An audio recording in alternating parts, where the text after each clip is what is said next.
Pledge of Allegiance.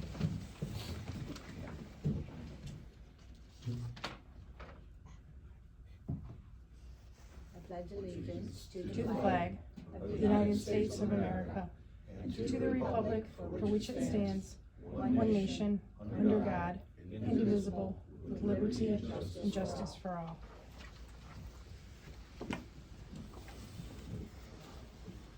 Welcome, everyone.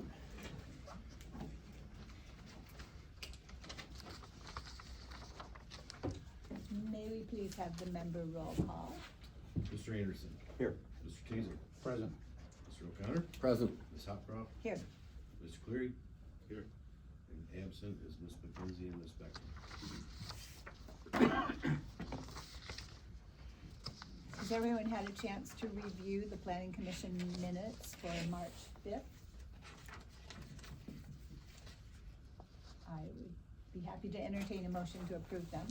I would ask that the letters that were referenced to be referenced in the minutes so that they're part of the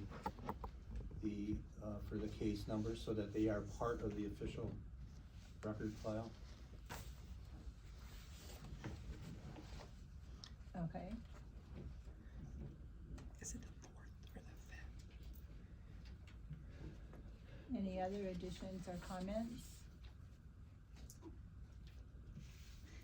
Shy of spelling? Yeah, you could have spelling if you wanted to. You get it 2 out of 3 times. Okay. Just a point of order, wasn't the meeting on March 4th? Because the minutes say the 4th and the agenda says the 5th, just so you kind of have them synced up. Monday the 4th, but I don't know if it was moved. Yeah, I the don't. agenda says it was, Monday was the 4th? Monday was the 4th. Okay. I don't know if it got moved. The agenda's wrong, but the minutes themselves are correct? I don't have mine printed. Yeah, I figured it was probably just a typo. Okay, so, and I have a comment to add. At the end, I said, this is democracy at work, and I would like that seen memorialized in the minutes. That would be the last statement.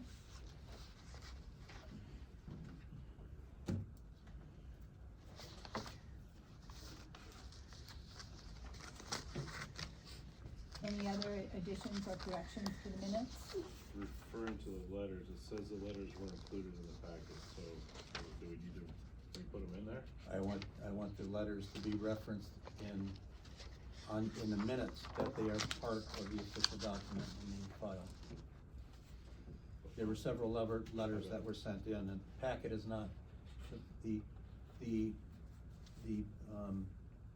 packet is not the actual official. Okay, but it says packet and Recorded. noted, so meaning that it would be recorded, right? They need to be referenced in the Okay. minutes. May I make a friendly suggestion? So for law, we would say, we would ask them to be a part of the record. Part of the record. Okay. I agree with that. Okay, any other additions or corrections? And so may I have a motion to approve with those 3 additions? Reference to all letters as being a part of the record. That, my comment was that this is democracy at work, and that the minutes were from March 4th. Before we get to the second, did you want the whole letters in there, Bob, or just the person and the The reference full to it? letters need to be, the reference in the minutes, but the letters need to be completed in the file. So do you wanna make that motion so that Right, no one's it's- confused? It should be everything that came in, all the letters, all the comments, all the emails, because someone looking back at it later is gonna wanna be able to see everything that was considered.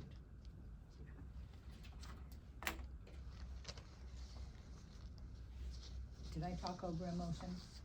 No, I was just asking him if he wanted to make it so everything got in there, cause I'll second it. Yes, everything needs to be in. Okay, so I'll make the motion. I did make the Oh, motion. you did make the Oh. motion, okay, I didn't Okay. hear you. I Yes, second. I made the motion Okay, to. motion by Mr. Tazier, second by Mr. Cleary, that the minutes be approved, provided that we add the letters, all incoming communications referenced in the minutes and then added fully as a part of the record. That this is democracy at work, be added as a statement at the end, and that we assured that the minutes say that they were March 4th. Roll call, please. Mr. Anderson, Yes. Mr. Taser, Yes. Mr. O'Connor, Yes. Ms. Hopcroft, Yes. Mr. Cleary. Yes. Point of order, I'm supposed to be called last. Yep. Ms. Hop- Yes.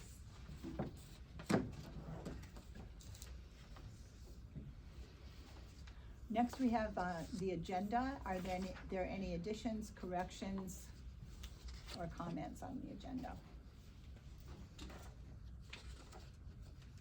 I would, suggest that where it says, new business introduction on number 4 and 5, introduction, that our ordinance, actually states in Article 7, that this would be considered conceptual review for the planning commission. Okay, So I would recommend that we, modify that new business documents to be conceptual review. I think it's conceptual, UAL. Conceptual. Yeah. Anything else? I would like to add to unfinished business, I would like the appointment and or voting in a vice chair for the commission. Is it allowed in our bylaws? It's sketchy. I checked the bylaws and it's ambiguous, if you ask me. That's why I'm saying appoint and or vote.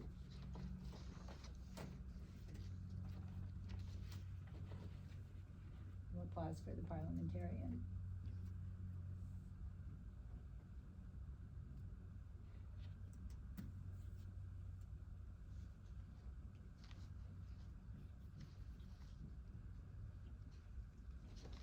You can do it.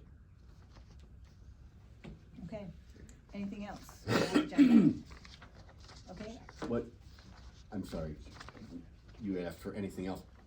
May I just friendly throw it out here that we table that to a time where we have a full board, possibly at the next meeting, if, Okay, if I'll at accept that. very worst, we end up when our elections are held in June, then we would have that, which really isn't far off, but I don't mean to upset your apple cart No, of your agenda. that's fine, I'll accept that friendly amendment.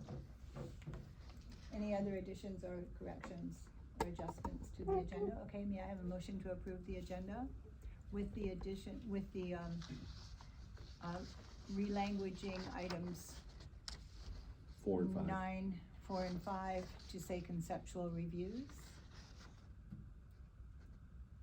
Okay, I'll make that motion. Support. Motion by Hopcroft, support by O'Connor.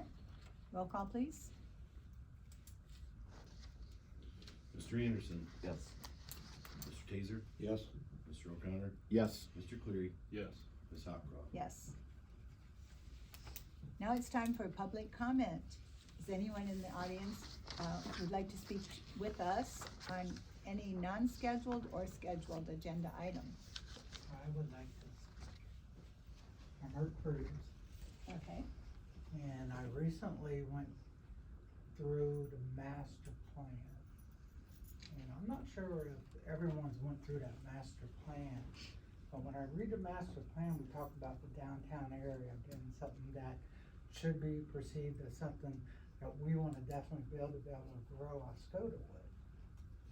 There's nothing in the master plan or the zoning that talks about storage, indoor storage, outdoor storage, anything. Yet we have something on the plate here that talks about having indoor storage at the White Furniture Place.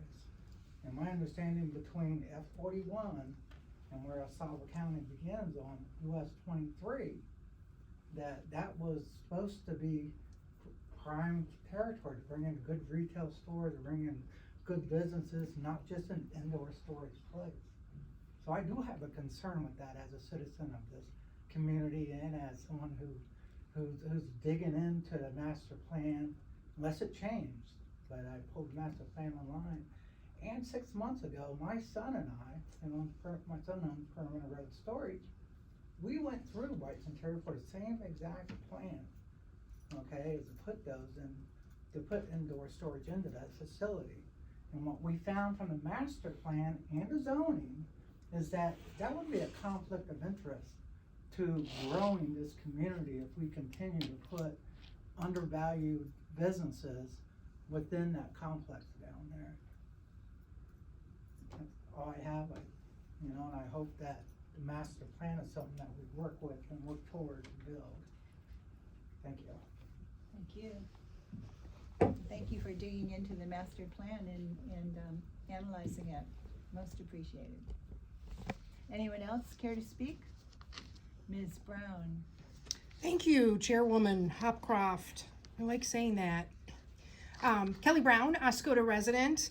A couple of things. I see that we have unfinished, or old as I like to call it, business. I had a question on your September 9th, 2023 minutes. Mr. O'Connor, who sits on your board, inquired if there was any other SLU approvals that were in question.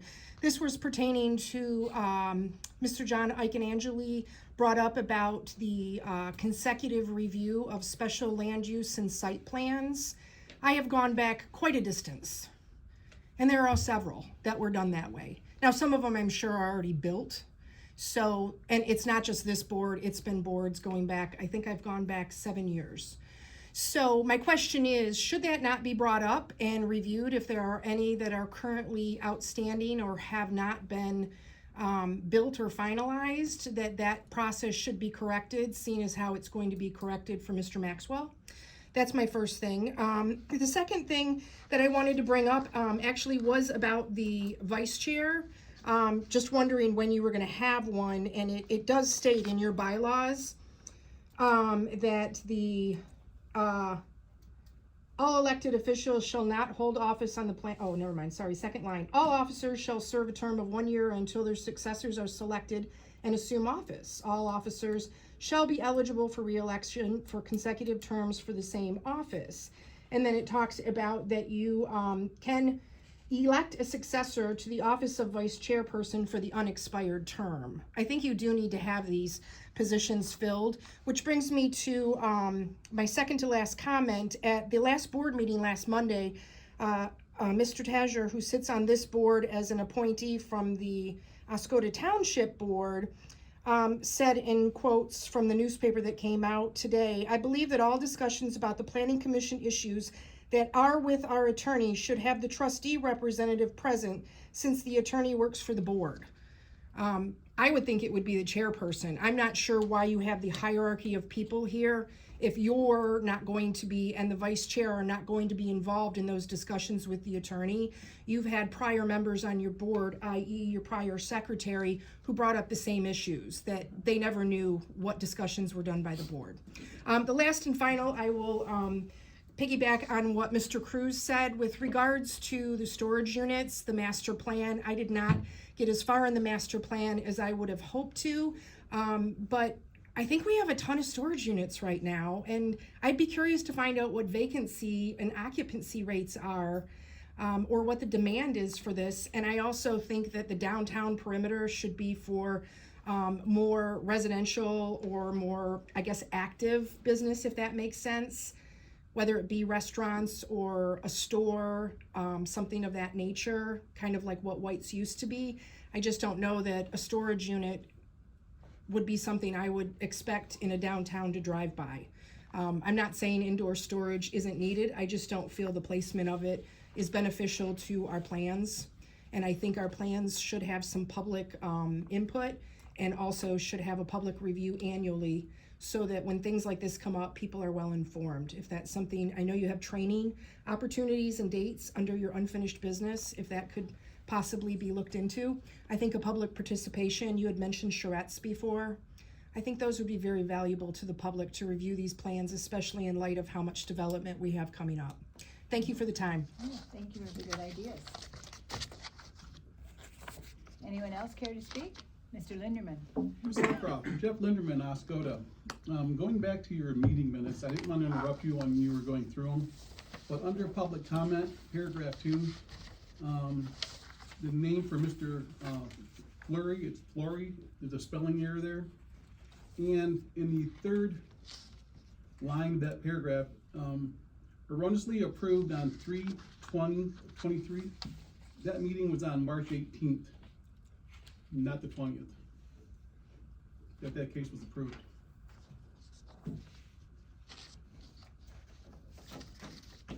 As a point of information, I think that Mr. Buckner can take that in and make those corrections, right, Mr. Buckner?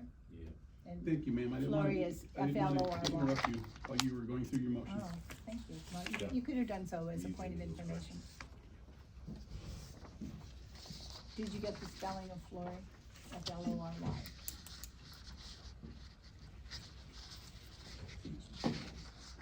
Any other comments? Anyone else wish to speak? Well, I do have a point of order.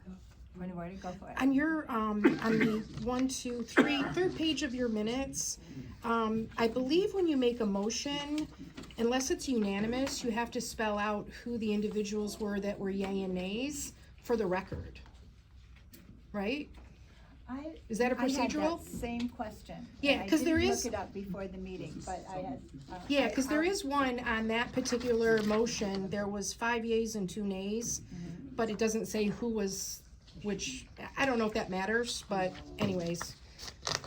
I thought it had been brought up on this committee before. I think Mr. Tasher brought it up, didn't you bring that up before, about the nays and the yays? That's a good point of order, and I wish I'd thought of it for the minutes. The nays on the Controlla application were Mr. Tazier and myself, and I would like to be recorded as a name.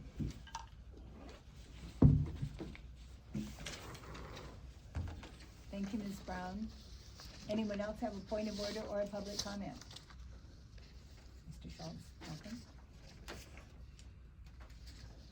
Okay, hearing none, we'll go forward with the new business. And is Mr. Ekanjali with us on Zoom? Okay. I sent out an invite and I believe that he said he was gonna be out for like on vacation. Oh, okay. All right, well, we will hobble along.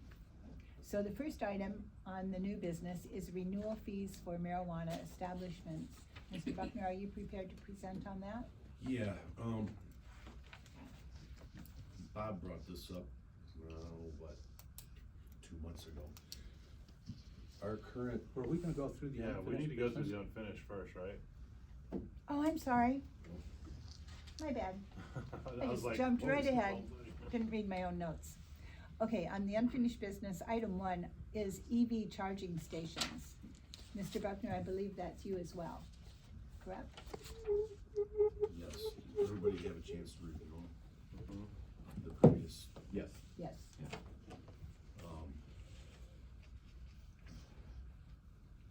was there any changes, additions that we needed to make to those, suggestions?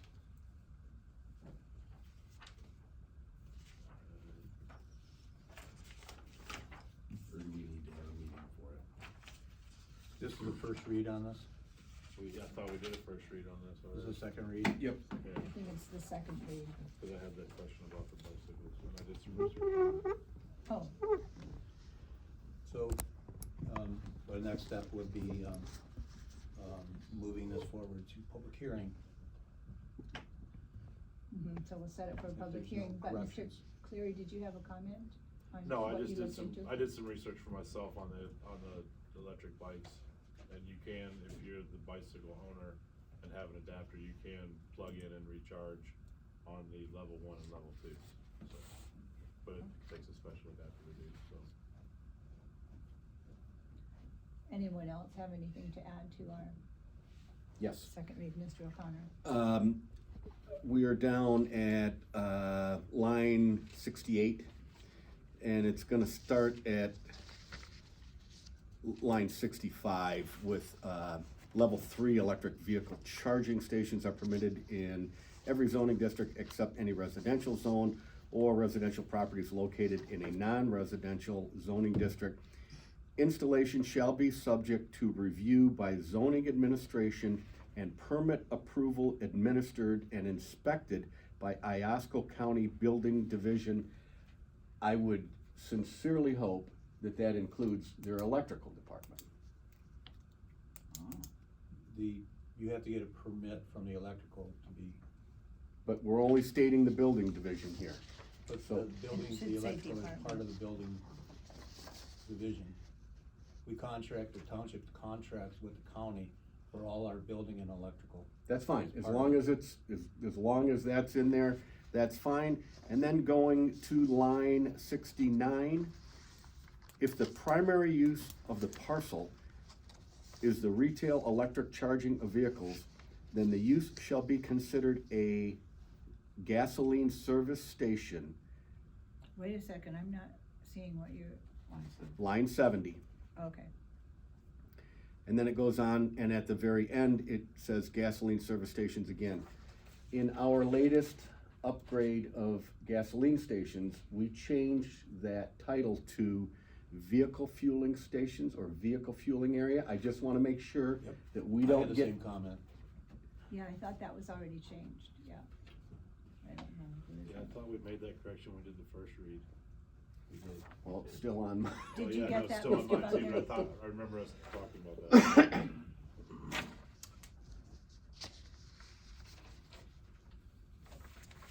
And at least we'll have that cleaned up before our public hearing. Thank you. You got that right, Mr. Buckner? Okay. Anything else? Anyone? Then may I have a motion to pass it on for our public hearing? Do I need a motion for that? Yep, I move that we, send the electrical vehicle charging station recommendations to public hearing for the purpose of amending zoning ordinance 165, Article 4, to include section 6.36 electric charging stations With the corrections, with the correction. I second that. Motion by Mr. Tazier, second by Mr. Cleary to submit the, electric vehicle charging stations by adding, to amend Article 4 by adding section 6.36, together with the amendments discussed here today. Roll call, please. Mr. Cleary? Yes. Mr. O'Connor? Yes. Mr. Taser? Yes. Mr. Anderson? Yes. Ms. Hawkrop? Yes. Motion carries. Next item is vacant building registry. Mr. Buckner, what is the status of that? Let me pull up the zoning. We have one currently. And last week I started mailing out letters to the vacant building owners. I'm not really sure what the difference was in the old ordinance to the new one, but, trying to find it. We augmented the definition of a vacant building.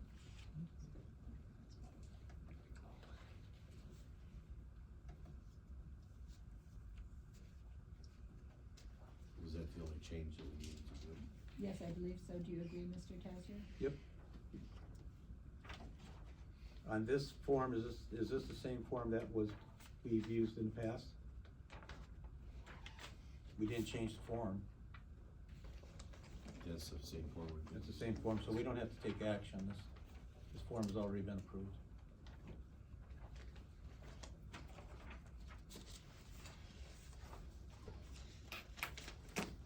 Okay, so no action required on that? No action required. Okay, very good. Let's go on to the STR permits and fees. What is that? Mr. Buckner?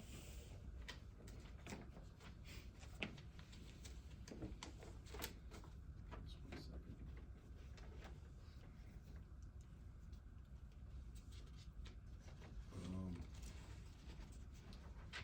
We had an ordinance already approved back in 2019. And there was no forms that went with it, no paper permits, Rental registration, we made corrections on that form 2 meetings ago. I made those corrections. And we determined where we were gonna have the applicants post their posting. Originally, it was thought other communities posted in the main window, but Kelly brought up in that meeting that it wouldn't be wise of us to do so, because it would say, hey, I'm empty. We've already had enough problems with that type of behavior around here. We don't need to encourage more. So as long as it's posted in a conspicuous place within the rental is what we decided as a whole on that. So the ordinance was already passed, so all I need to do is put forth these forms. Okay. Are you asking us to approve the forms? I thought we were gonna talk about the number of short-term. That we needed to not discuss. And I think we need to be more specific when we say where we need to post it. Like, the back of the front door would be, most hotels are like that. Like, you put it in a kitchen cabinet, like, which kitchen cabinets is it in? You know, Right, we if a need cop to- comes to the house, they're not gonna wanna see somebody going through their cabinets, right? To just be more accessible on the back side of the front door, I believe. And it's right there. If something's going on and the police have to be called.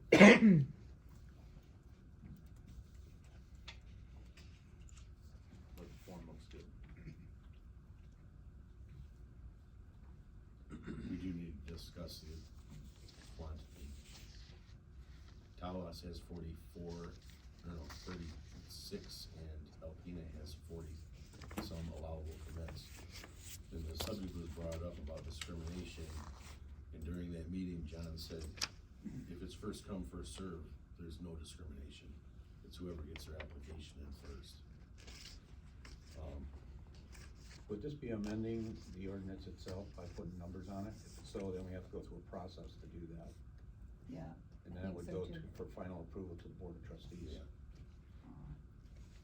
So is there a number in the ordinance right now? No, there's not currently.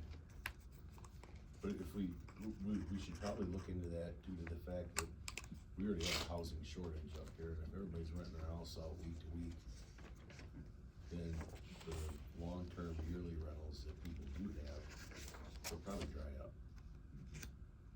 We won't have a shortage. So that's something we'll have to discuss, maybe at some committee of some sort, to figure out if we can put a number on it. I think we should put a number on it, so that That should be sent to these, ordinance review subcommittee then.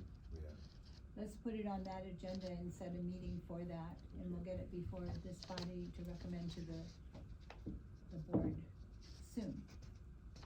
And we do have, we wanna keep in mind, we just have a brand new hotel downtown, and we have other people in the short-term rental business that we certainly do not want to start taking money off the table for them, in their business. So it's important that we do have a number, particularly for people who live in very, touristy areas, that my two neighbors on either side are seasonal. And I'd sure not like to see strangers coming in there every week. If they are one of the whatever fill in the blank number that fills out the application, I can accept that, but I don't wanna be open to having, more than we need and stealing business from the people who are in that business, so it definitely needs to be discussed. Okay, so When we we'll, originally wrote this ordinance, the problem was that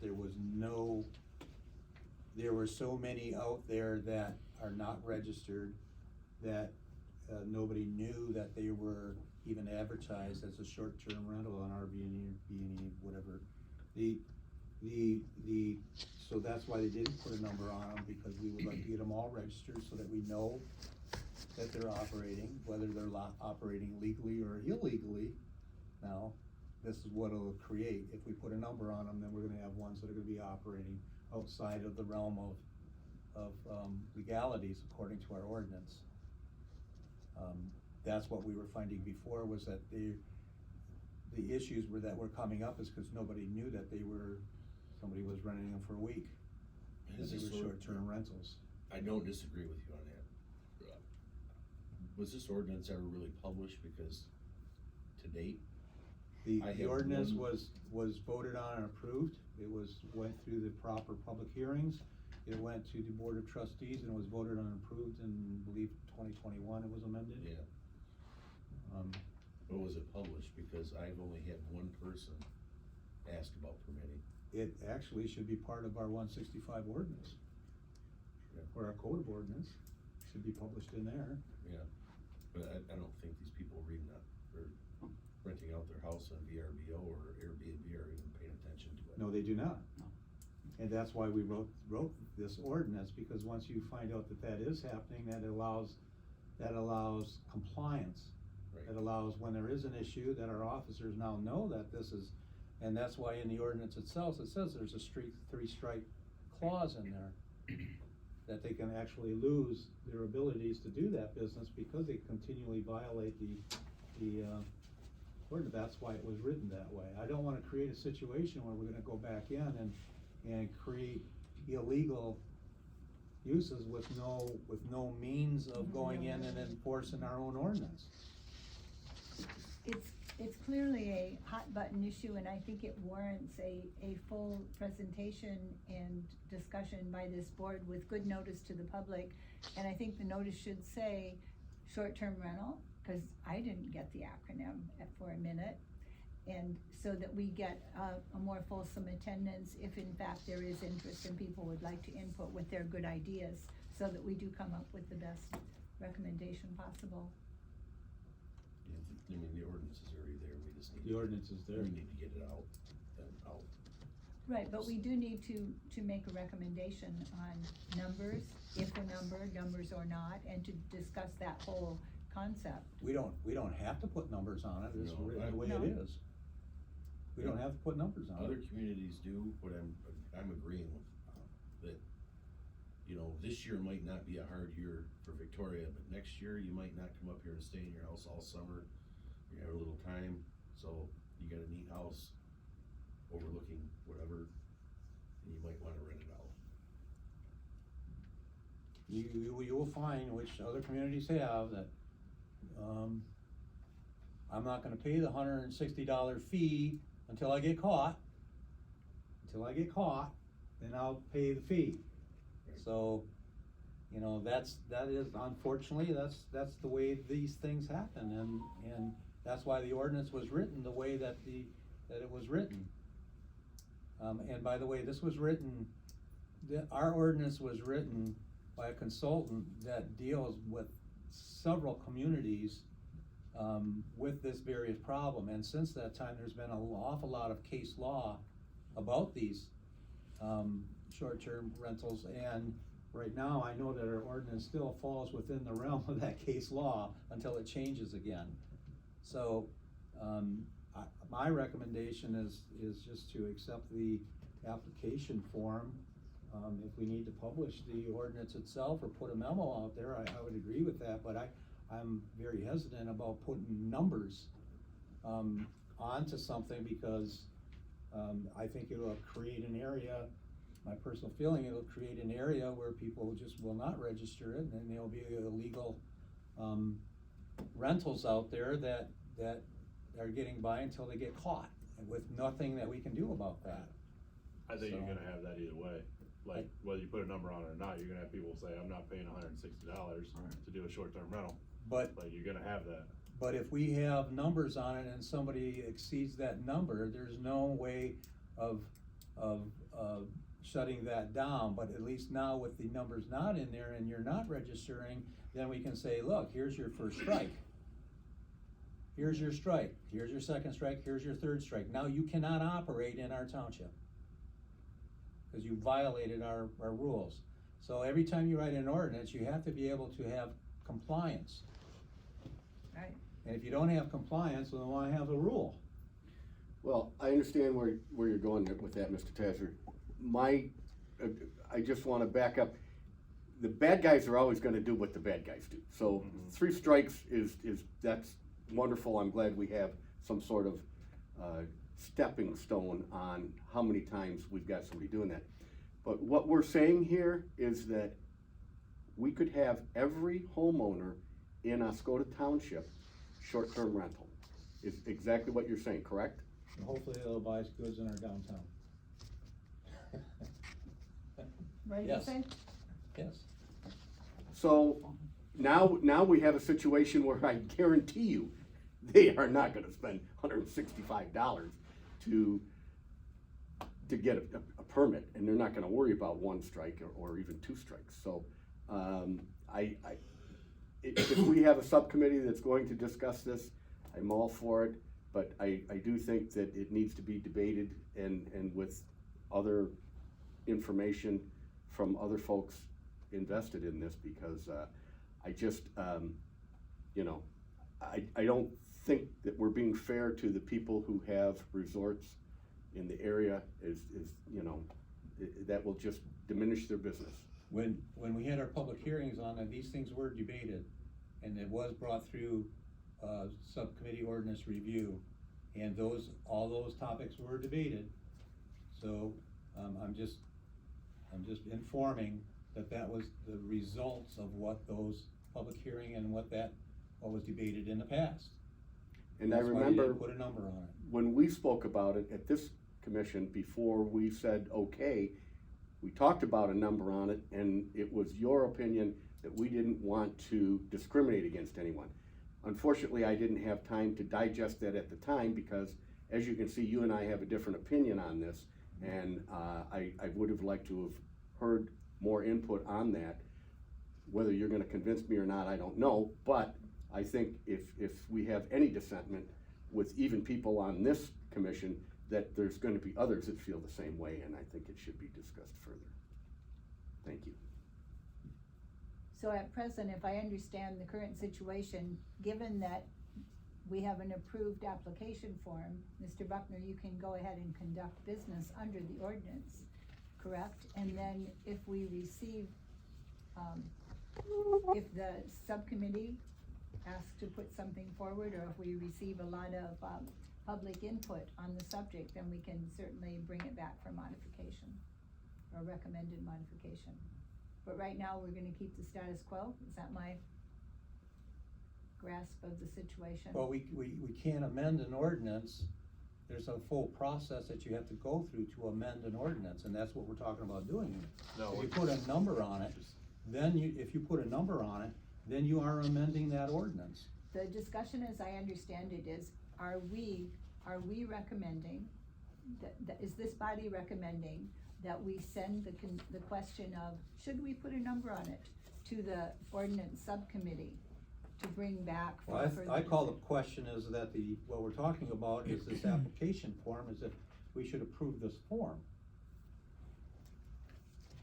Okay. Is that what's brought to this committee, is on our Yeah, 'cause agenda? As of right now, we have an ordinance, we didn't have a form, we didn't have a permit.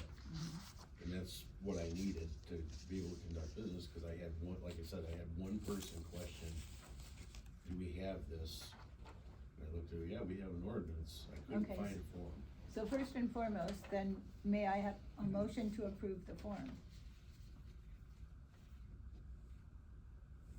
I move that we approve the form as presented. Okay, motion by Mr. Tazier, second by, I'll second it. second by Mr. Anderson to approve the form as presented. Roll call, please. Mr. Anderson, Yes. Mr. Taser, Yes. Mr. O'Connor, Yes. Motion carries. middleweight, Oh. Mr. Cleary, Yes. Ms. Hopcroft. Yes, motion carries. Pardon me for jumping the gun. And now do I have a motion to direct further inquiry on this matter to the ordinance subcommittee? I'd like to make a motion that we revisit a number for short-term rentals within the township. However that may be, wherever it starts, is what I'd like to see Okay, for if you discussion. take a friendly amendment, that would Sure. logically start at the ordinance subcommittee. Okay, Do I have I would second that, a yes. second by, motion by Mr. O'Connor, second by Mr. Cleary, to revisit the idea of imposing a limiting number on the applications for short-term rentals. Any further discussion? Okay, roll call please. Mr. Anderson? Yes. Mr. Taser? Yes. Mr. O'Connor?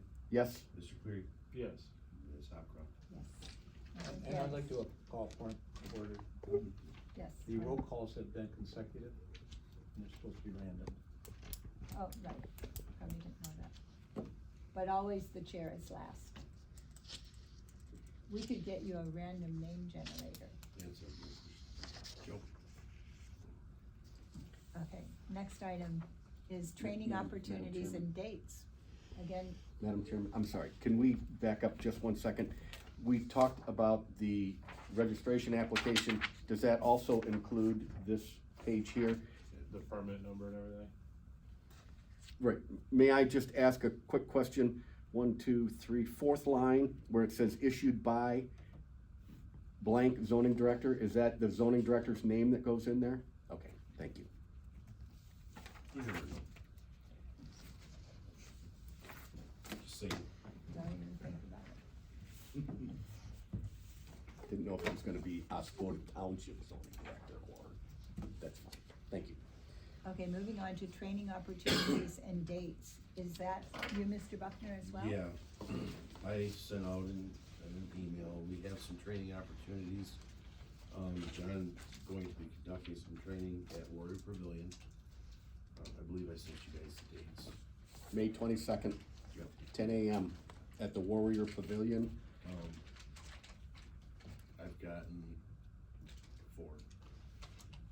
And I've reached out to every municipality within 50 miles of here, which was really fun. Trying to find emails, some of the townships don't even post their contact info. Trying to understand why. I can't remember if I responded to you, but I'll be attending that. Okay, well, I'll put you on the list now. I've got- Put me on the list also, I've been through it several times, but. That would be I'll do very it again. helpful, because, you know, we got extra eyes, it's been through it several times, can help John and help myself out too. Put me on the list too if you didn't already. Oh, I did. I thought so. And I May believe I 22nd, responded. I just gotta see what day of the week it is. It's Wednesday, yeah, at 10 a.m. at Warrior Pavilion. I will bring that up at the county, And meeting perhaps, coming up. perhaps some members of the audience would like to sign up for that too. there is a fee I for see it some. also. Oh, there's a fee? There's a fee for it. Oh, how much? I believe it's $70 for 75. 75. Includes lunch, I don't know if that's gonna be yet, Hot dogs. no. That happened at my training in Mount Pleasant. Great, that's why I said, it. You told me that. Okay, anything further on that training? I will keep you updated on anything else that comes through MTA or Michigan State. There are some other opportunities, those that have signed up for a citizen planner. There's other good opportunities in there that have to do with watershed, the Great Lakes, that you can sign up for. I mean, we've got one of the big lakes right here. It's a golden opportunity to step in and, you know, there's a lot of environmental aspects we have to deal with. I've learned a lot in the last couple weeks when people come in for permits and it's within 500 feet of the watershed of Lake Huron. Before they even ask me for a permit, they gotta get permission from, Eagle and also the federal government to even put a deck on the back of a house.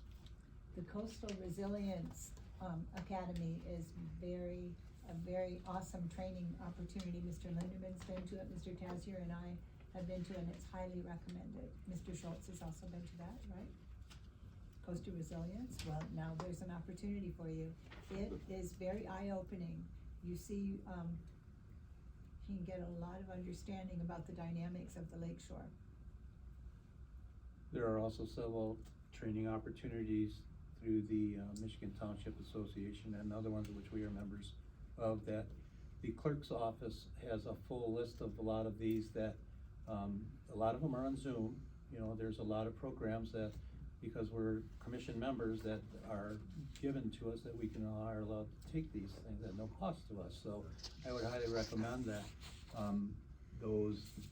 that you stop into the clerk's office and maybe get involved, and they have, luncheon ones and things of that nature that are quite informative. So, I think you can be put on an email list through the clerk's office of what trainings are coming forward. So we'll have to ask them, but, I would recommend you stop into the clerk's office and talk to Josh about what trainings are available. And on top of that too, the DNR, since we're surrounded, and this United States Forestry, they have all sorts of other things. I mean, we're surrounded by heaven, really. And it only makes us better to take those trainings. Yes. That was that. Thank you. Just encouraging education. Now, we're going to move on to new business. The first item is renewal fees for marijuana establishments. Mr. Buckner, once again, I call on you. I gotta quit opening my mouth. This was brought to my attention a couple months ago. Our initial fee for marijuana establishments, is $5,000. And that's for their initial application. Then they have a yearly renewal, which is currently $5,000. That's part of zoning and the fee structure. We can't make a profit on the fees, whether it's land use permits, any permit. Currently the $5,000 is kinda high, really high. I did talk to Chief Bolin. I sent Victoria the email that he responded to. We don't wanna go so low that it's gonna cut our throat, so to speak. There are administrative costs every year. It takes me probably 2 hours to process each permit, because I have to gather information again from the state and then bring that together, put it in their file, pull up the old files, make sure that there's been nothing changed in their operation or any incidents at those places that would cause alarm. And then also Oscoda Police Department, they also have to cover their costs of answering alarms, calls to the area, or what have you. There's been talk as low as 500, leaving it the same at 5,000. Chief Bolin says 2,500, we'll meet in the middle and we can reevaluate this in a year. If he doesn't get any calls, and we'll reevaluate their calls versus what it is, we can revisit this and lower it. If he gets a bunch of calls, you know, we'll revisit it again based on the actions that happen in, we have two in the area. Am I correct in remembering that his recommendation is keep 5,000 for the initial application This and is then only for the renewal. and for 2,500 for the renewal? So if we approve this tonight, then we have to write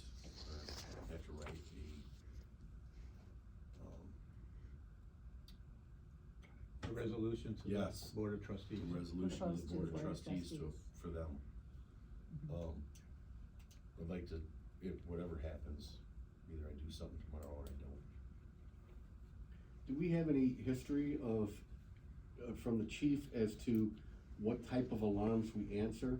And do we have in our ordinance what they have to do to protect themselves for, alarm-wise and things like that? I'm sure they have an alarm company that works for them, but, Those places are pretty much like Fort Knox. Because their product is money. And when the police respond, you know, there's individual people driving around in the cars, it's always two. So if one has to come from one area, one has to come from the other area, they gotta respond to it.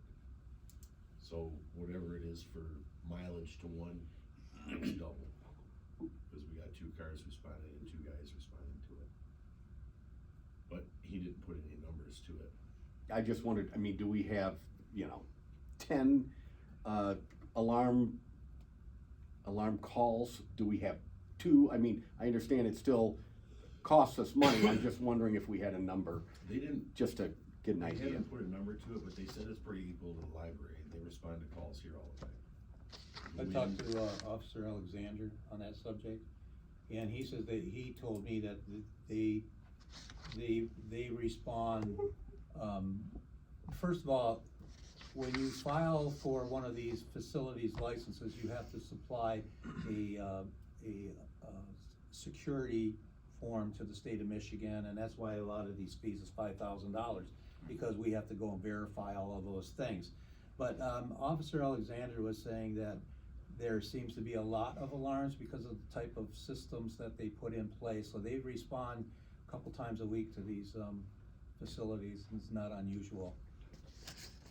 Did they have any input as to, can we change some of the parameters as to, not that we not gonna respond to an alarm going off, but if, just gonna go backwards, I went to college at the other SAC base up in Marquette, and we'd have a heavy snowfall and the deer would get too close to the fence and it would set off the alarms and they'd have code blue. But is there anything that they had any recommendations that, hey, this is, are they false alarms, are they, true alarms, that we could recommend that they adjust something with the alarm company, and without getting too involved? Yeah, their systems are based on a state approval, for their facility license. So there really isn't much that locally we can say, hey, you're getting too many alarms. If the alarm goes off, we have to respond. That's what they have to pay for then. So, because in order for them to change that, they would have to change their facilities, license for their security system. So, and they're quite extensive systems that they have. They're their videos and their other, systems that they have in place. So, the only thing that our officers can do is when the alarm goes off, just like any other alarm that goes off within our township, they have to respond, so. Thank you, just looking for information. Any further discussion? Didn't Chief Bowen put a number out there? Yep. His number, Was 2,500? yes, So you're right. his recommendation for, Okay. subsequent, for renewals is 2,500 and keep the 5,000 for the initial. I make a motion that we reduce the, renewal to 2,500 a year and keep the 5,000. What we're recommending is to write a resolution to the Board of Trustees. We're doing what? We have to make a recommendation that we write a resolution, authorize a resolution to the Board of Trustees recommending a annual fee of $2,500 for license renewal for Marijuana Facilities Act. And Mr. Cleary now will second that. Yeah. Okay, motion by Mr. I'm Tatsier. sorry about that. And second by Mr. Cleary to recommend to the Board of Trustees that the renewal rate for a marijuana license be reduced to $2,500. And we'll put that in appropriate form. Any further discussion? I'm good, thank you.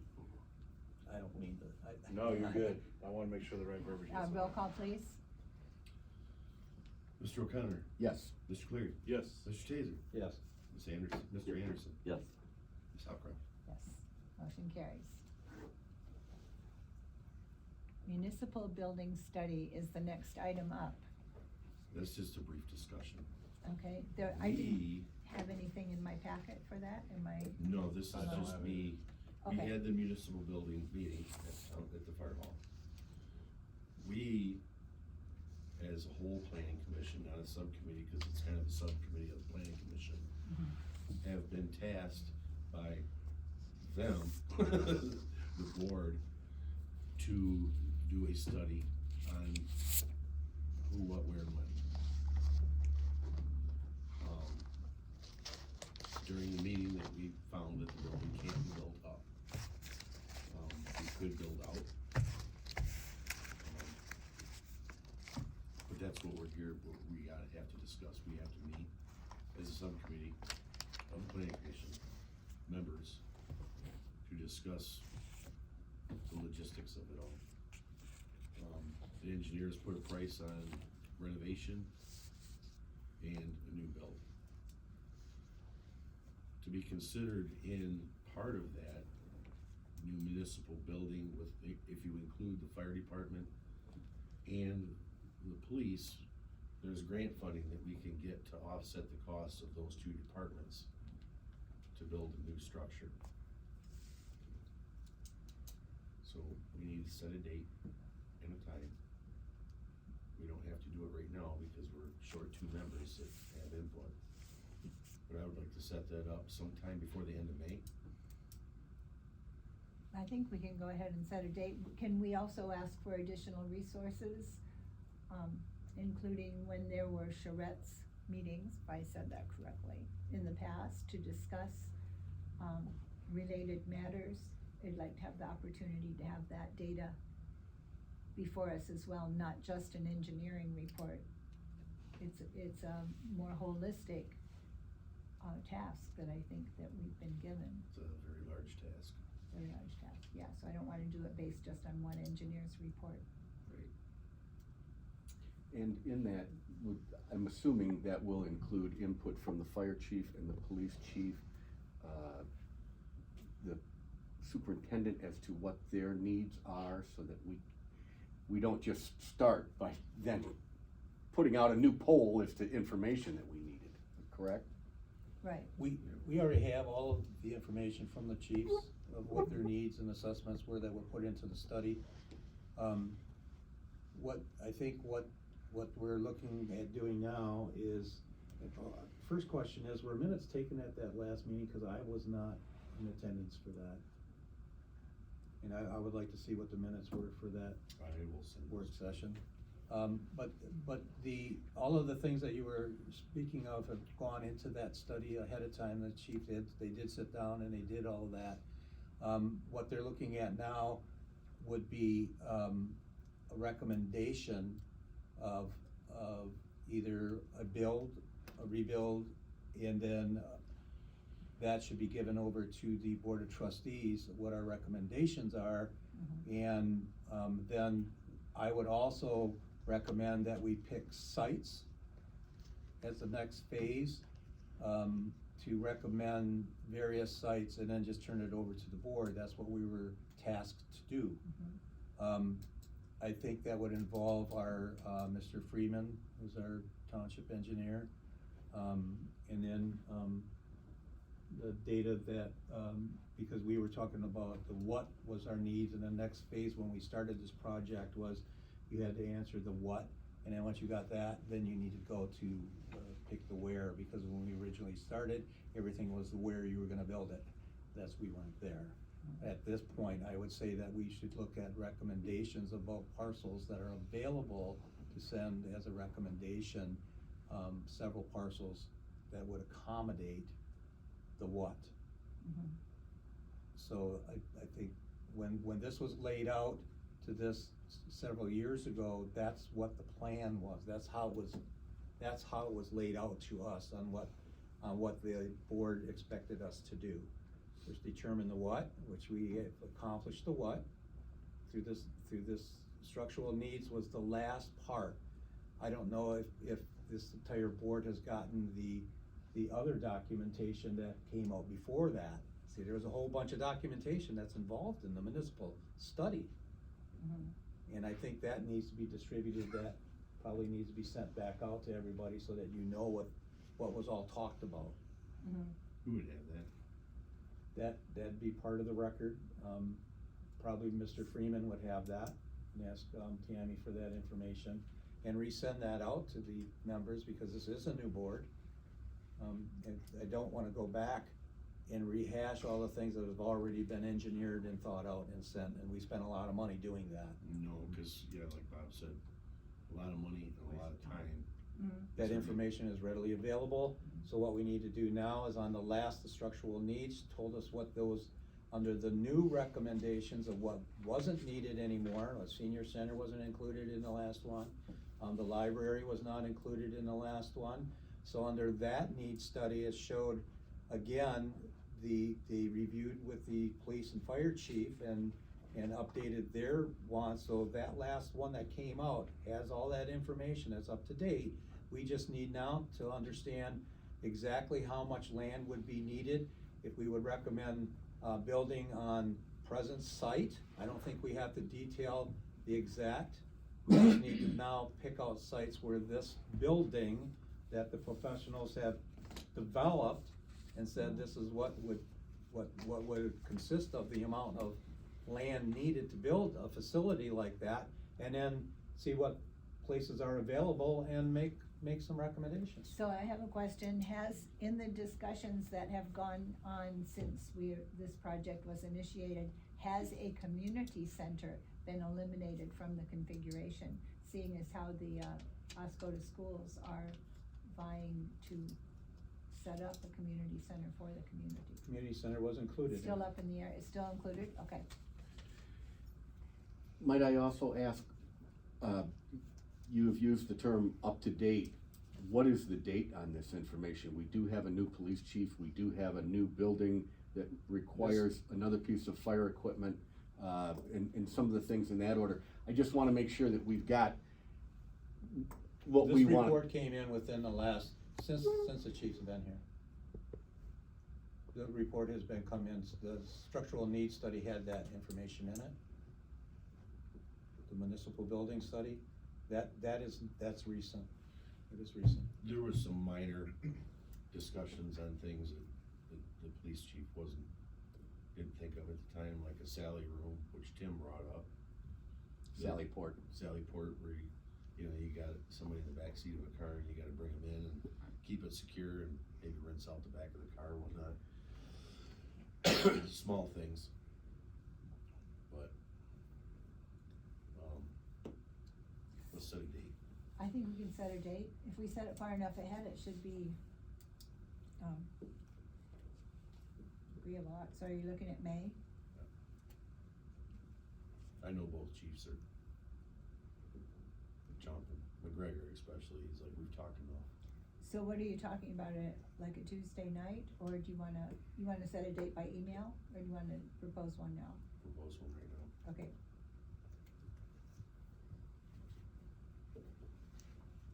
It's a lot easier when you guys are all in one room. Yeah, we're not all here though, that's Yeah. the only problem. Well, we could run it past the other two, if we go into May, the Monday that there's not us or the township board would be the 20th. If we went for a Monday night. I'm open.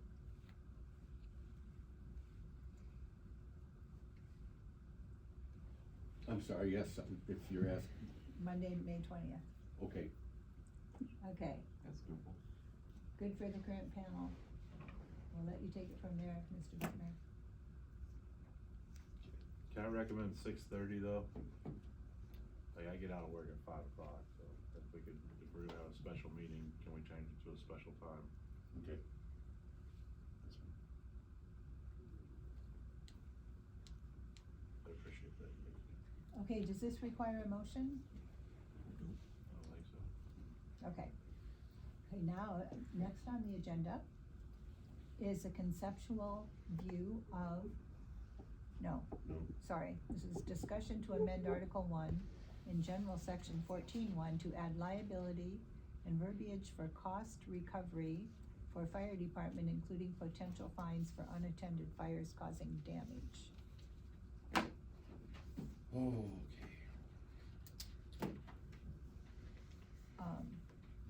Did you again, yeah, go ahead and present. Chief McGregor came to me and asked why the ordinance didn't have a fine structure in it. He's responded to several fires last summer, that people had started bonfires in their backyard, not campfires, but bonfires, or leaf piles and walked away. See that all the time. And cause damage to neighboring property or whatnot. While the insurance companies will pay for damage and they can get charged for the run, there's nothing saying that the person's not gonna do it again. So he wanted an amendment done, which would maybe curtail it and keep people around their fires.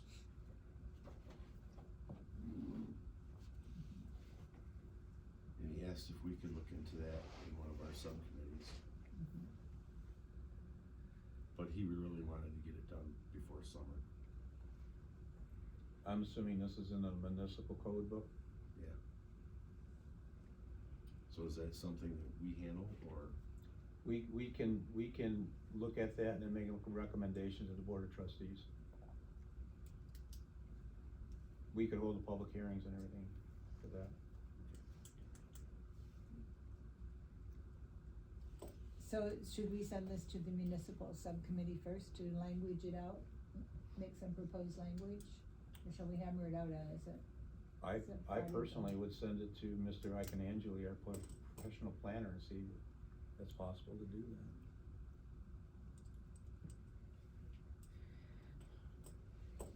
That seems right, cause we have the concept and he probably has access to the resources for tried and true. I would rather do it that way, because there may be case law involved in this. Okay, so you'll ask him and bring it back to us, thank you. Okay, now, conceptual review for case number 202-2024, Sean O'Callahan, indoor climate controlled storage. Is there a representative present? No, there's not. He came in the office today and he's got some legwork to do before we can even really look at this, or I can look at it. He wants to find out if that building has firewalls built into it. He wants to know if they're up to code, or if he has to add fire suppression. If he has to add fire suppression, he's gonna walk away from it. So that's where that is. Okay, well, I would like to still make some comments on it, because Mr. Iconangeli, was recommending that phase 2 and 3 be presented to us as well. Yeah. I think that's important, and I think, it's important for us to have an opportunity to consider Mr. Cruz's comments and Ms. Brown's comments on the subject, so it certainly warrants a good amount of discussion. It does. So the more information the applicant can bring us, the better. I agree. From what I saw of the copy of the print that shows what that looks like, especially on the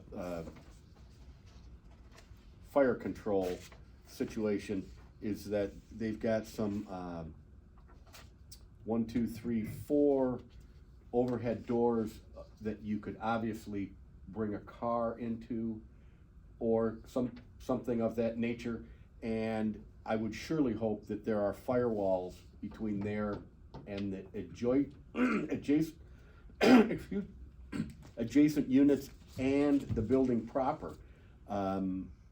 And I do believe we need to talk to the fire chief about having whether or not Well, he's gotta Fire find out protection. if it's up to code, because Right. he does have firewalls in there. There will not be vehicles allowed to pull in there. They come up to the doors and they unload, cause there's just not room. With his vision, there's not room to drive into the building when it's all said and done. The very back of the building, larger storage things, he was considering adding somewhere down the line, coming back in for a site plan review in the future, possibly for, professional suites in the back, so to speak, painters, lawn care guys to store their stuff. well, now you just used a perfect example. Guy gets done with his lawn care business, backs the trailer in with all the equipment and the gas cans and the hot mowers and all the rest of the stuff that they just used, and then pulls away.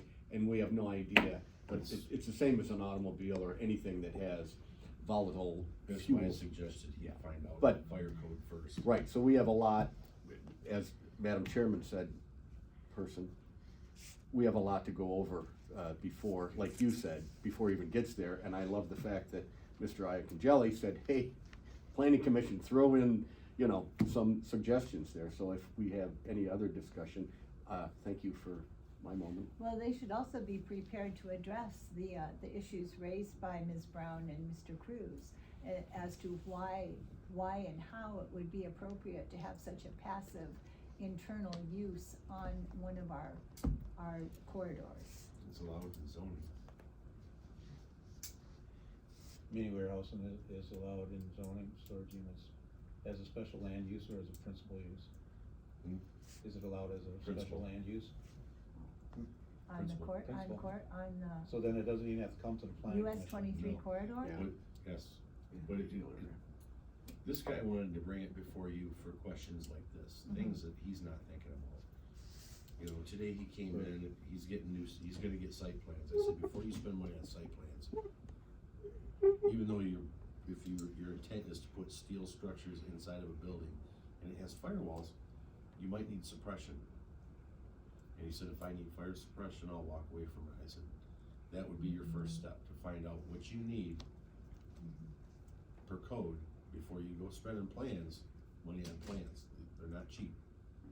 And then if your survey comes back, you know, from an inspector and says, you can't do it, then you can't do it. He won't do it. If Okay. it says that's cost prohibitive. So, I would think that he needs to do a lot more homework. Yeah. I don't even know how this. Well, that's what he plays left out the or office agenda, today really. with, is a whole list of things before. well, it's a good start. It's good that somebody's looking at the facility. Let's find out. Okay, moving on. Right now, it's a vacant building, right? Do you need anything, do you need a disposition from us, or is the discussion sufficient? Okay. Okay, next, the conceptual review. Do we have someone here from Woodland Whispers? Here, Mr. these Cruz? guys. The guys that have sat patiently waiting. Sat patiently through everything. Thank you so much. You're up. Introduce yourselves, guys. Please introduce yourselves and carry on. My name is Gary Ray with FED Corporation. We are the Gary, what was your last name? Gary again? Ray, R-E-A, FED Corporation. We are the construction manager for Whispering Woods and the Cruises. We have hired C2AE. Eric, introduce yourself. My name is Eric Kronk. I'm a landscape architect and project manager with C2AE. We're the architect engineer record on the site plan application. Very nice materials that you presented. So would you take it away? So yeah, we submitted our site plan application to the township on March 18th. We've received some preliminary review comments from Beckett and Rader on March 27th that we've acknowledged.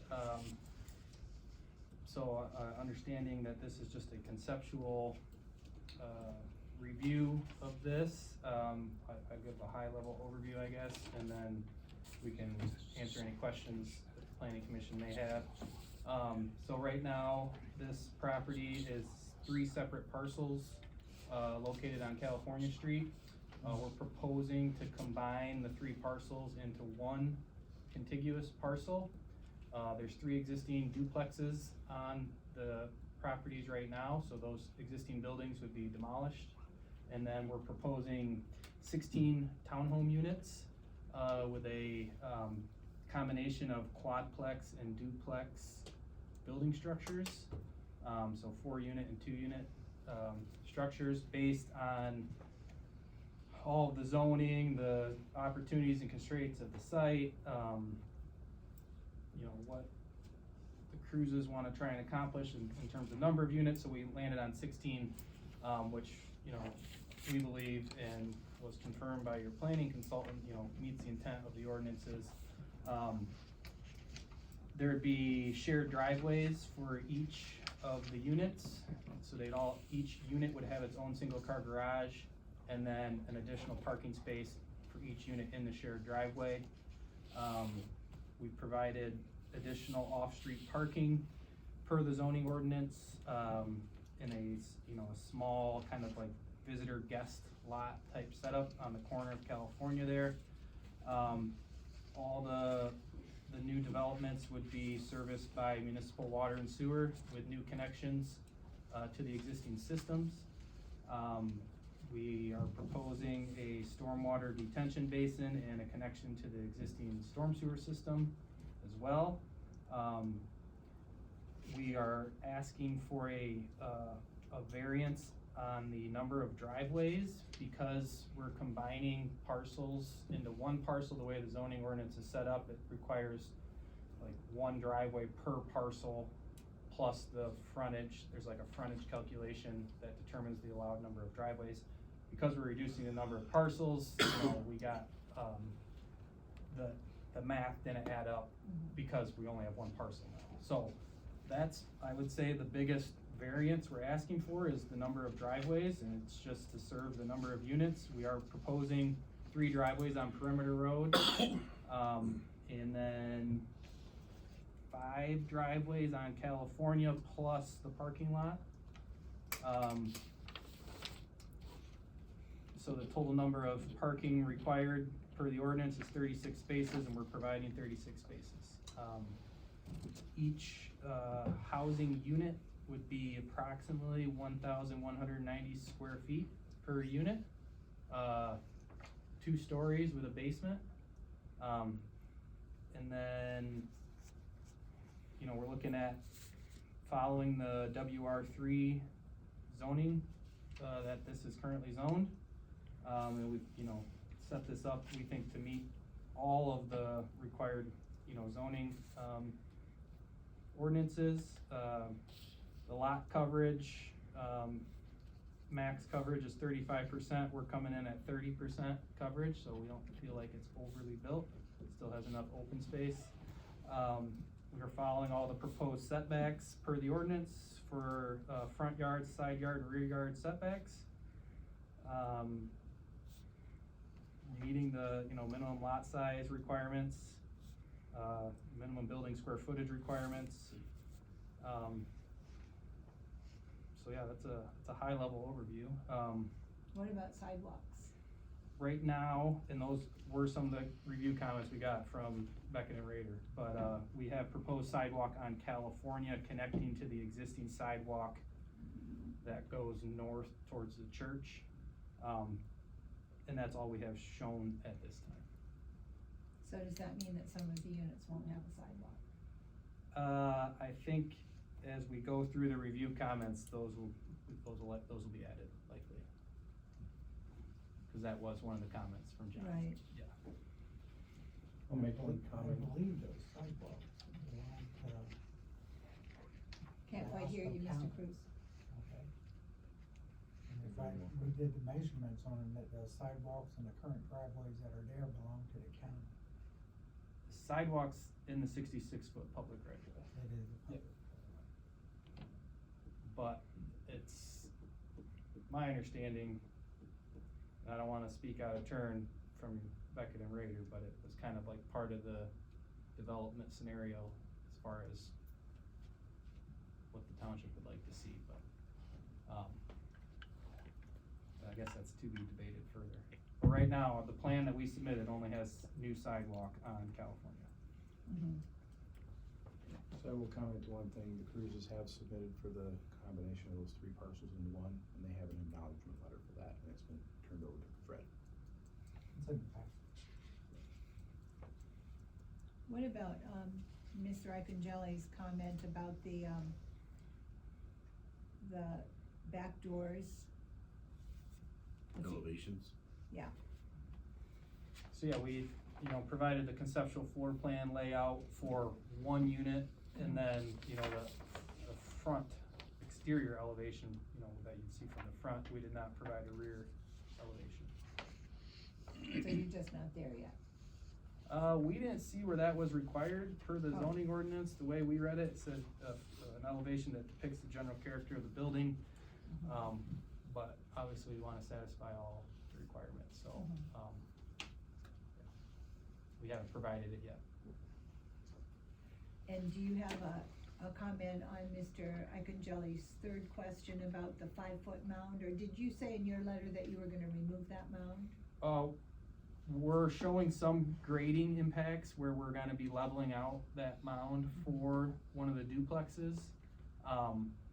So you know, we met with the township, I think we've met twice now for a pre-application meeting with the township supervisor and the zoning, and there was discussions during our pre-application meetings that, there were monitoring wells potentially on this site for the airbase, but we could not find any records.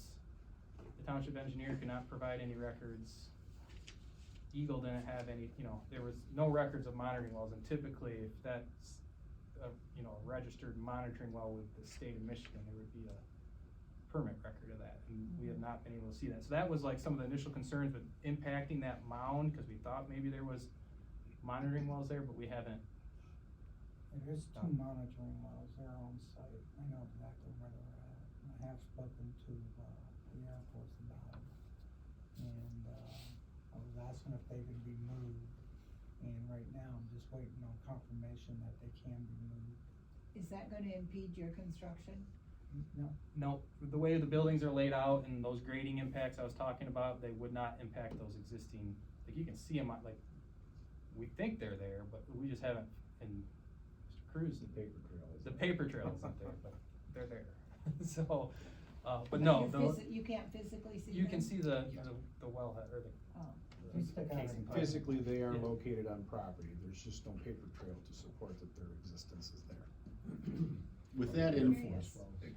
excuse me, I'm sorry. Go ahead. With that in mind, may we please get certification that they were properly sealed off to avoid any, especially during construction, contamination into that aquifer any more than we already are experiencing? So that even though The letter they I are got not from- registered with The letter I any. got from Steve is that property is not even contaminated, not even near to contamination. Thank you, thank you. But what you have, if there is a monitoring well, it is going down into the aquifer so that they may get readings out of there. We don't want anything else following that trail through that monitor well into that aquifer. So it must be properly sealed off to eliminate that. The whole site would be soil erosion protected. And during I construction. appreciate that. We just wanna make sure that those monitoring wells are properly sealed off with bentonite clay. I'm just using that as one of the terms of going about and doing that so that we don't end up with more problems down the road. We understand your concern, and we would Thank take you. every measure to make. As long as sure you we do that. understand, I'm, Yeah, I would say during construction, we would follow any Eagle Yes. requirements for Sure. Well, abandonment or sealing or That's why finding capping. that documentation is gonna be important. right, right. But once again, you said there is no documentation, so I don't want anybody to think, oh, well, it's not documented. We can just doze over it, and we don't want that to happen. Right. Thank you. But yeah, as the site's laid out with the grading impacts, we are working around those monitoring wells. right Very now. good. And did he commit to a time with you, Art, and you could respond to your request? I've been getting responses from them, but they haven't really decided maybe they wanna move them or not.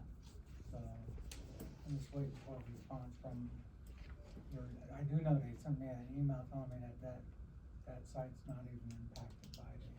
That's weather great. or anything. But if they're not even using the wells, they need to come and grout them, Yeah, so- fill them up, cut them off below the surface.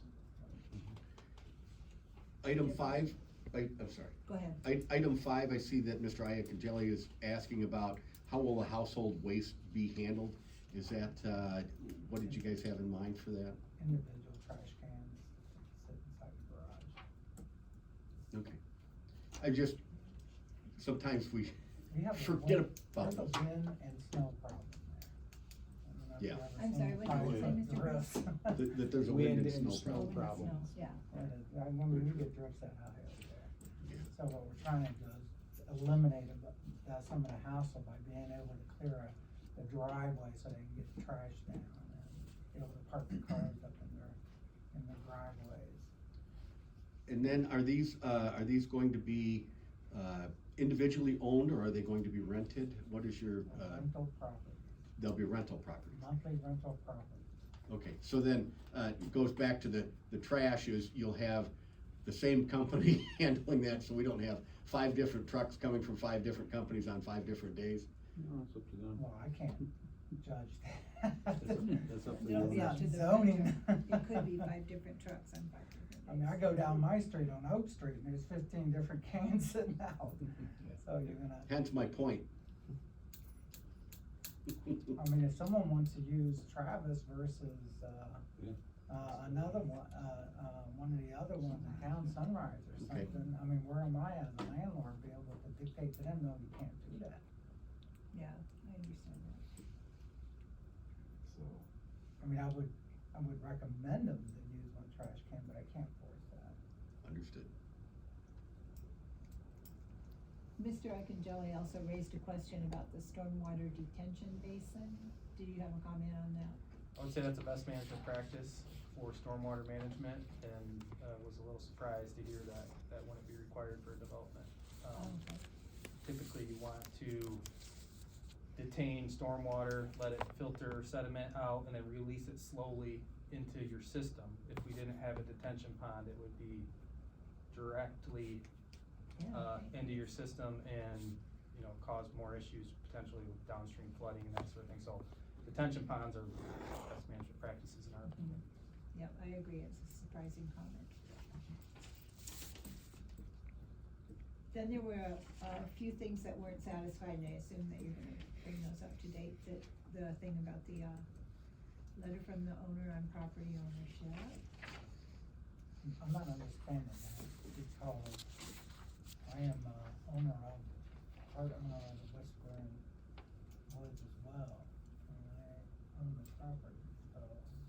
It just needs documentation showing them, that's all. That's it? I think That's it's it. part of our paper trail that we, Yep. whether we require a deed or some sort of just it's just to check the box, it shouldn't be hard. Okay.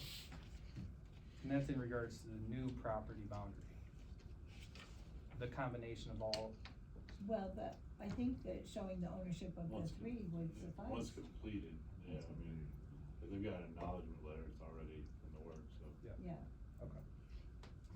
and the map should be included on the site plan drawing, but I'm assuming that you'll. The have that. vicinity map, yeah, that we Okay. can do that pretty easily.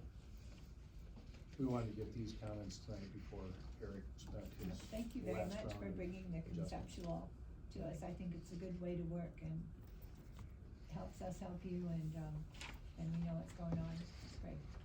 So, can I ask a question if I may? As far as the process going forward, you know, we'd like to resubmit, obviously, again, with the final plans.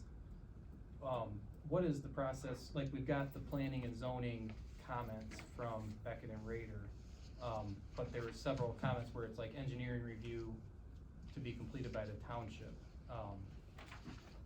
So, are we gonna get those engineering review comments so that we can resubmit our final plans and incorporate If those? you'll work with Mr. Buckner, he'll help you with that, I think Okay. that's where you go now. Try just passing these along to individuals and leave comment. Okay, I just wanna make sure that we get them in a timely manner so that we can meet the, you know, we've gotta update the plans and then submit, I think it's 2 weeks ahead, or maybe even a month ahead. I think it'll help get you on schedule. Okay. Do we need to add anything else, anyone else? Yeah, on the I've got commission? Mr. Kelsey? comments. Okay. Just so you know the process, I might as well run you through the process as long as we're all sitting here. So as a conceptual review, we're just going over some of the basics, we don't make any determinations here. So then your next option would be you get your special land use permit going. You file your special land use permit and you put your final site plans in there. Now, our engineering review and all of those things, once you have the site plan submitted as special land use, our engineer will look at that. All the other departments that'll be involved will look at your site plans and make sure that they fit everything, and all those questions will be answered. Mr. Icongelli will check off the rest of those boxes before it's presented under special land use. Then when it comes in under special land use permit application and a public hearing at this board, then we will review all of that and make sure all of that stuff that is on that site plan is there, and we may make conditions. We're allowed to make conditions. There could be several of them that would be incorporated. Usually the more thorough site plan that you submit, the better, you know, so that we know, so we don't have to put conditions on it. Some of those, like one of them you've got here, the variance that you talked about for the extra drive, I don't think you need to go to the zoning board of appeals for that variance on their special land use. I think it's under our authority to give you that permission as as one of the conditions. We can do that here under a special land use, okay? Because that will make it conforming. Okay, so it's not that you're asking for anything out of the ordinary, we're just adding a drive, you know, in there so that it will be conforming. So we'll get that clarification for that variance to make sure, now that that's why we wanna have these type meetings, so we can get that ahead of time, so you know right away you can add that into your drawing without having to go through another step. We're going through the zoning board of appeals to get a variance to add a drive, which would hold up the operation, so we don't wanna do that, we can do that on the special land use. And I also wanted to comment that, I wanna thank Mr. Cruz, first of all. This is exactly what our master plan is calling for. This is exactly what the needs of our community, has been asking for a long time, to see a local developer come in and do this kind of thing, and it's right in the master plan. Not only is it right in the master plan, but the northeastern region of Michigan through the MISHDA, it formed our region, and we're doing housing studies, and we're doing all of those things, and there may be some things available to help with this project. And I don't know if there is or not, but Mr. Lenny Avery who's in charge of that up until Target Alpena may be able to help out in some of this areas. So I would, I will definitely make those contacts so that you know what that is about. I don't know what that program is, but they're committed to build 5,000 homes in our region. It's from basically Rogers City down through Oscoda County, and to rehabilitate 5,000 homes. And this study is going on as we speak about that, and this fits right into that spectrum. So thank you for that, for jumping on and doing this meeting our housing needs. And these are nice. I looked at those, the design on the buildings and everything. That's exactly what I've been to the Housing Institute. I've been through all of those studies. I've been on that committee up there for the housing.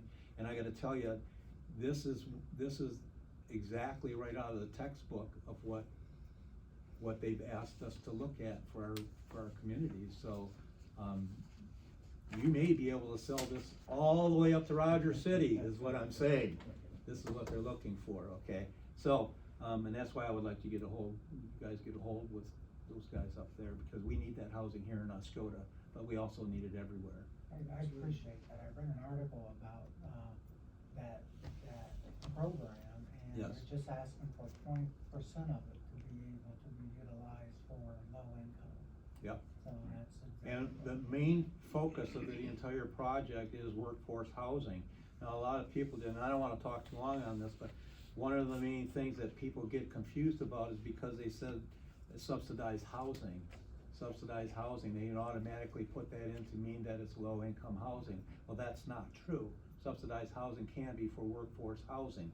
That's the focus that the current legislation has brought forward, is workforce housing subsidies. So that's a good thing, that allows more of this. So, I kudos for bringing that to us now, because it is desperately needed.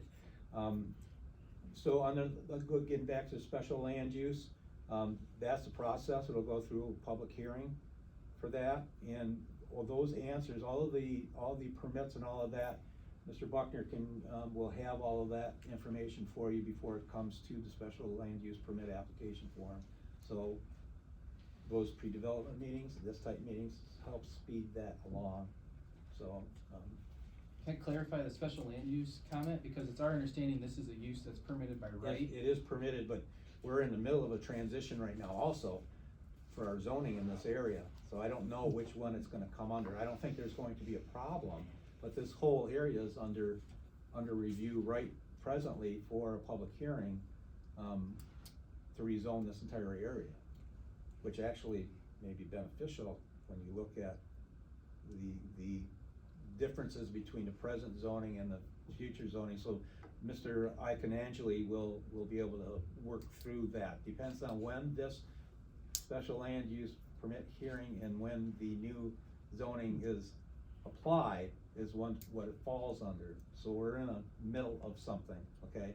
Not, it shouldn't affect you in any way to move things forward, because either way, it is a project that's gonna fit in both of those. Whether it's a special land use or a principal use, whether it's a site plan or as a principal use or a special land use.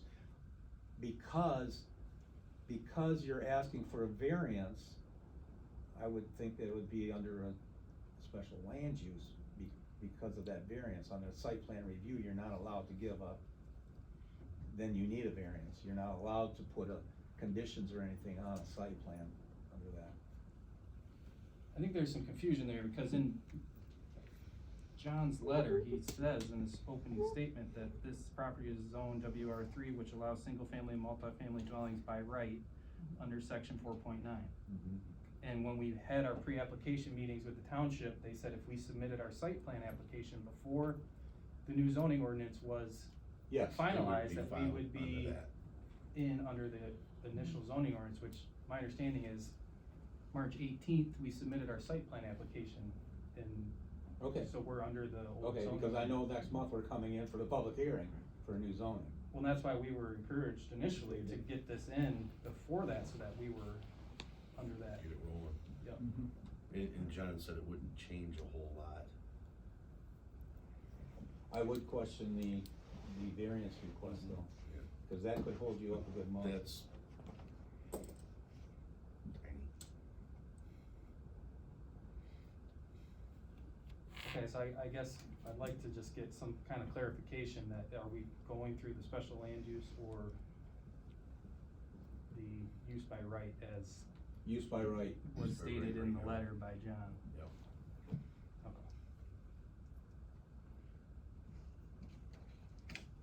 So if it's used by right, then they need to do a variance? He may have to go to the zoning board of ZBA? appeals, but I would hope that we could do that. Cause the map We have to get works a out, clarification on that. yeah, I don't wanna hold that project up because of that. could it be a plan development? Plan development. You could go in as a plan development. Plan development gives us a lot of flexibility, and then we could approve that. That's something to explore perhaps with Mr. Buckner, whatever gets you there the most expeditiously, right?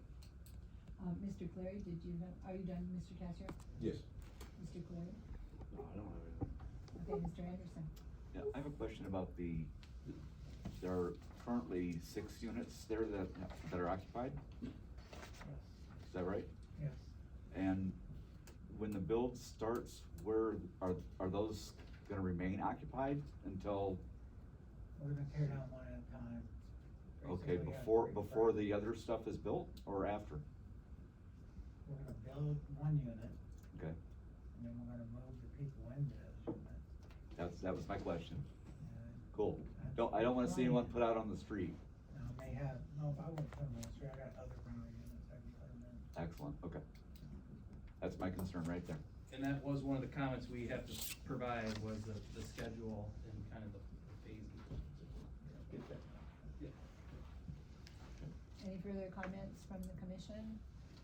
Just that, following with Mr. Anderson's comment, the people there are aware of what's happening and what's proposed? Well, I really don't spill the beans. No, okay, I don't wanna go panic them. I understood you. Okay, so, once we get everything planned, once we get the Approvals, sure. drawings in place and we're ready to tear down one of the units, then we'll give them like 30 days notice to let them know that, hey, I'm gonna move you to this other unit for Sure. a few months, Nice when we new build place. this 2-bedroom, basically townhouse, like we can reload and move that to. Okay, thank you. Very cool. Bob, I'm all set, Madam Chairman. they bring forth a site plan with the added driveway, with that variance, like you said, could we include that as a condition?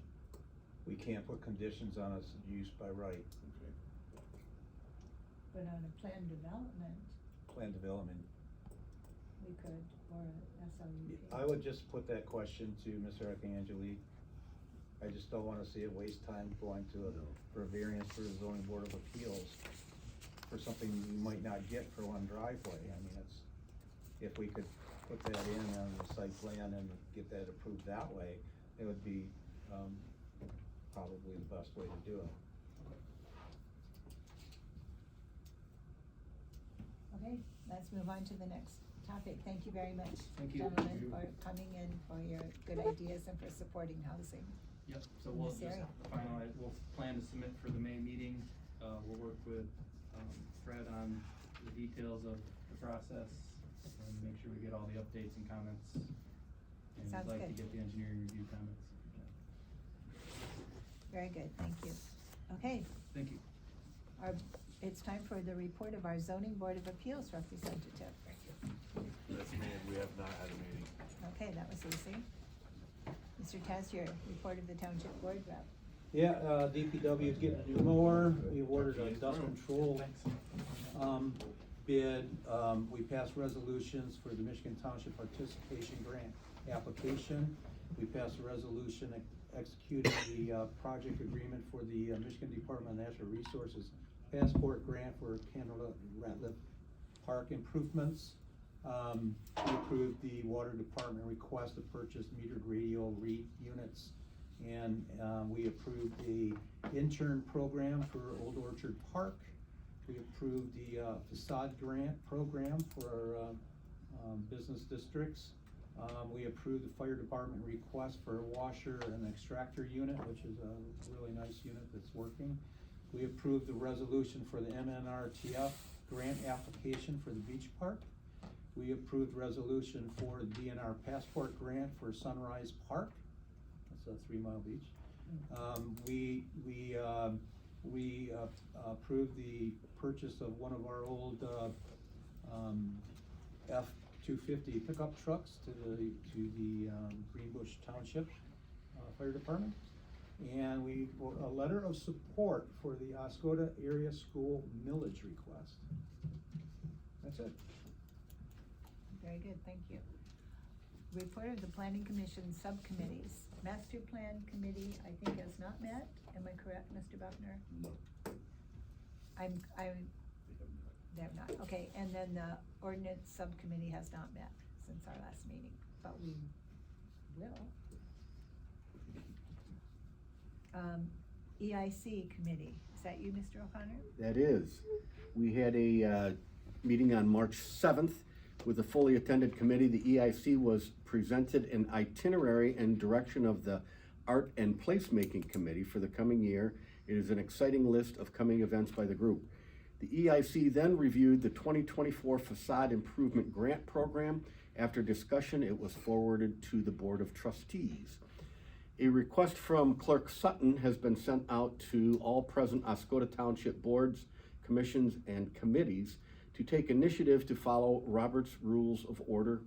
These guidelines are for orderly conduct and procedure while conducting our township meetings. While most present board, committee, and commission members are familiar with these guidelines, it is a reminder to conduct our meetings in an orderly fashion. Then the EIC had a special meeting on March 19th to review, as requested by the Board of Trustees, to clarify the 2024 facade grant application program guidelines. A full committee was in attendance with Assistant Superintendent Tara Lyons and Trustee Steve Worsterbarth. The committee reviewed a completely rewritten application form and guidelines for the 2024 facade grant process. After reading and discussing the new guidelines, the committee proposed forwarding them to the Board of Trustees for their approval.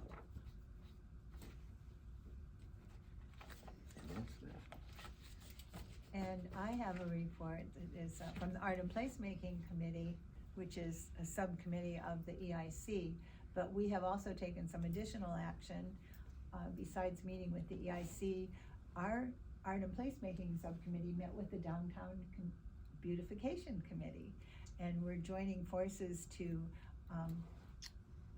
work together to make the downtown more beautiful. And what we focused on was actually hand delivering facade grant applications, for example, to Clips and, other, persons in the area, you know? And then we are unanimously excited about working toward murals for the township, splashy, big, wonderful murals. And so we are united in that, drive and goal.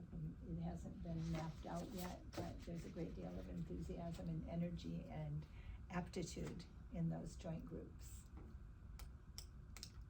Out of order, but have you seen the mural up in Alpena of the rainbow trout on the side of the building? Yes. Have you looked at it? Yeah. It's really cool looking, but you know what, it's all graffiti. Right. It looks like a rainbow trout, but it's all, it's been tagged, it's tagged. Yep. That's what they Oh, call no, it, I haven't the seen hipsters that. call it Right, I tagged, know it's but it's tagged. really cool looking. Yeah. Have you seen the owl? Huh? Have you seen the big owl on the back of the, Cops and Donuts? No, Beautiful. I'll check it out. Alpena is to be envied for their murals. Comments of planning commission members. Mr. Cassier. I'll do one quickly. I just wanted to mention that, I sit on the, Housing Commission for Iosco County. And our main focus has been reestablished. I've been on it for a number of years. It's been reestablished and reappointed. We applied for and gotten the Michigan Hope Grant awarded to us at, $500,000 grant. And we did a pre-conditional awarding of grants to 21 people that came up to about $435,000. And then they're going in through the next steps and the next steps and the next steps. We have also been just rewarded another $500,000, so there's $1 million in that grant.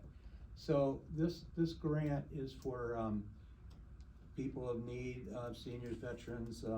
It's a scoring system. It's operated through MISTA, and it allows to put housing, to put roofing on housing and needy housing, windows, insulation, appliances, things of that nature. And there's an application, and you can ask for up to $25,000 per application.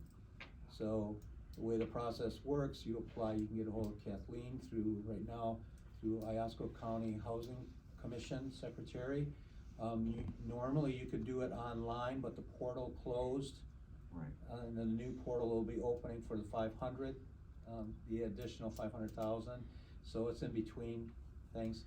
So, but you can still put applications in by getting a hold of Kathleen. The process works, they put in an application, it'll come before the board will then, put a conditional approval or denial on it, and then after it meets the qualifications, of course. And then the MISTA takes over and they send out an evaluator. And then the MISTA will get, estimates for the work to be done. So if somebody puts in an application and they estimated at $14,000 on the application, it comes back and they actually need $22,000, we approve that up to $25,000, so it covers the full spectrum of what their needs actually are. And then after we score that and the state scores that, the state is the one that goes in and oversees the projects. So it's a wonderful project. It's helping a lot of the people in the community of need to keep them in their homes. You can do porches and all of those things, doors, windows, all of that, roofing. So right now, 21 applicants. I heard that latest count that there was another 15 applicants that were in process of going through of that. I don't know how many of you weeded through that, but there's still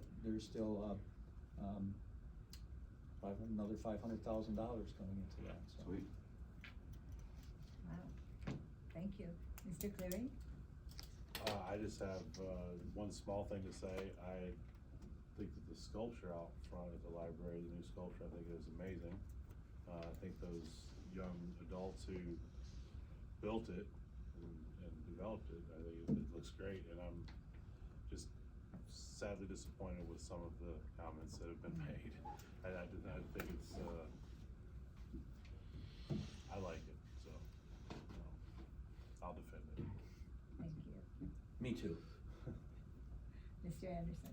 I will jump onto that also. I love that sculpture.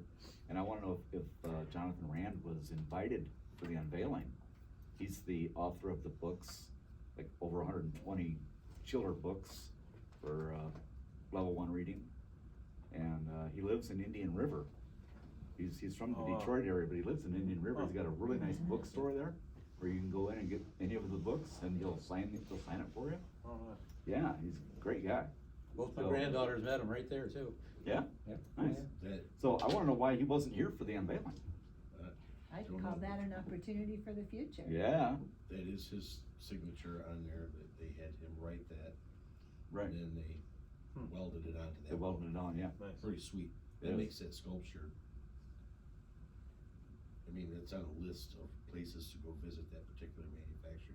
Oh. That makes that sculpture even that much more special. Right.